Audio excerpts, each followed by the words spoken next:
Alors le labo, c'est le laboratoire d'innovation de la préfecture de région Occitanie.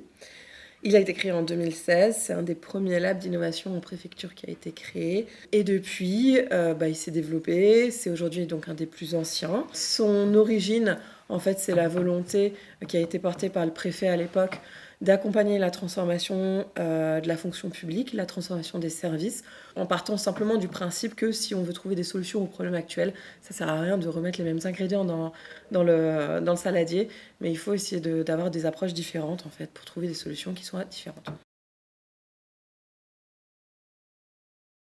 Moi, je pilote le lab en tant que chargée de mission du préfet.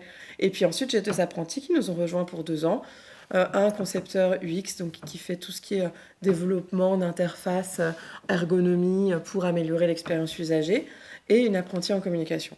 Et donc avec cette petite team, qui sera renforcée en avril par une responsable opérationnelle du laboratoire, on intervient auprès des services, donc en fait on va aller les aider à consolider leurs besoins, aller les aider à chercher du financement, aller les challenger dans la présentation de leurs projets. On est leur accompagnant de A à Z, j'ai un besoin, comment est-ce que je peux y répondre, comment est-ce que je construis mon projet, où est-ce que je vais chercher mon financement, quel type de financement, combien de temps ça peut prendre, comment je pilote ça, enfin toutes les questions qu'on peut avoir autour d'un projet lambda, sauf que nous on se concentre sur la transformation publique et l'innovation publique.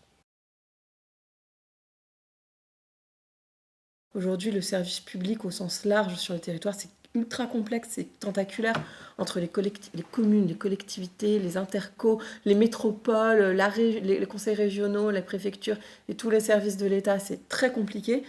Et aujourd'hui, on est dans un monde où on comprend de plus en plus que tout est écosystémique en fait.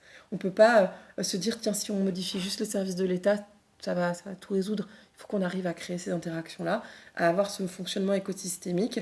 Et on s'est dit, ben voilà, on va rentrer par les politiques publiques, identifier les freins. Et ensuite, on va faire du projet pour lever les freins. Vraiment, bête et méchant, quoi. Un frein, un projet, un frein, un projet. Et c'est comme ça qu'on va, dans les années à venir, essayer de monter des projets accélérateurs de politique publique.